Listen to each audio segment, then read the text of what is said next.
Evening. Have you been enjoying these dark nights and going out and taking photographs of beautifully floodlit buildings and townscapes and all that stuff at, not snail trails, car trails and everything on the roads? And it's been really exciting. You get home and found that the film was black, in spite of your real careful measuring of every possible parameter of exposure. You're suffering from reciprocity failure. Don't worry, we've got some pills somewhere. Or not. Let's have a look and see what reciprocity failure is, and probably how we ignore it.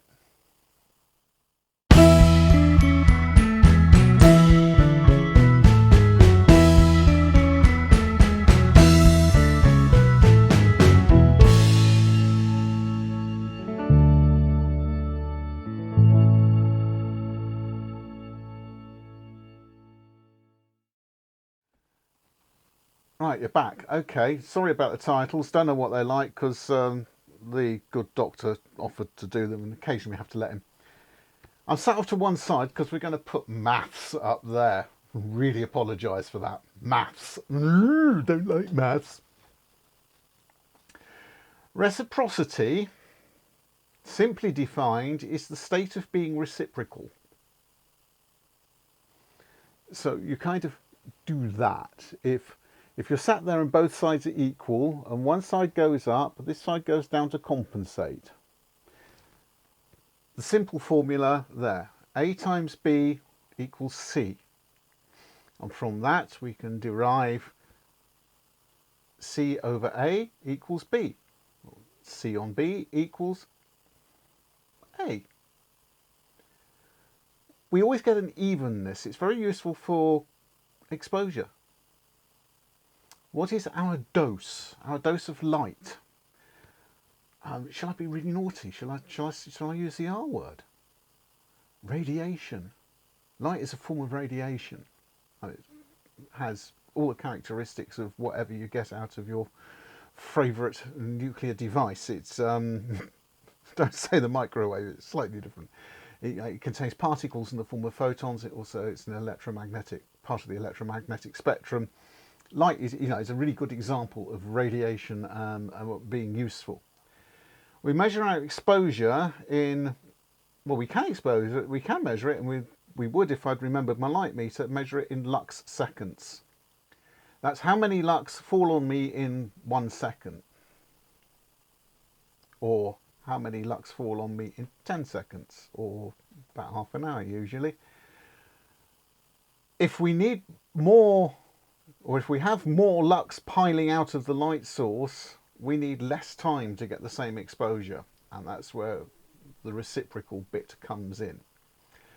What happens with film is it obeys the reciprocal law very, very well between limits, and the limits are usually in the manufacturer's data. It's usually something like between 1/10,000th of a second and 1 second.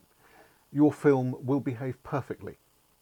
Anything less than that, and it'll start getting grumpy. If you try exposing it at 100,000ths of a second, it's not going to work the way you expect. It's going to do something really. I've never had a camera that will expose that fast. If you expose it for more than a minute, again, it sort of it seems to lose sensitivity. It's oh no, I'm not sure about this. I'm going on strike.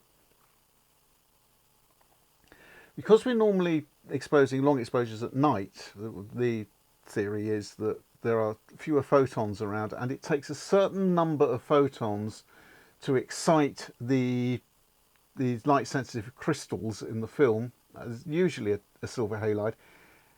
They need to be beaten into submission to make them work properly, and the low number of photons don't beat them sufficiently to make them work, so we have to have a longer exposure.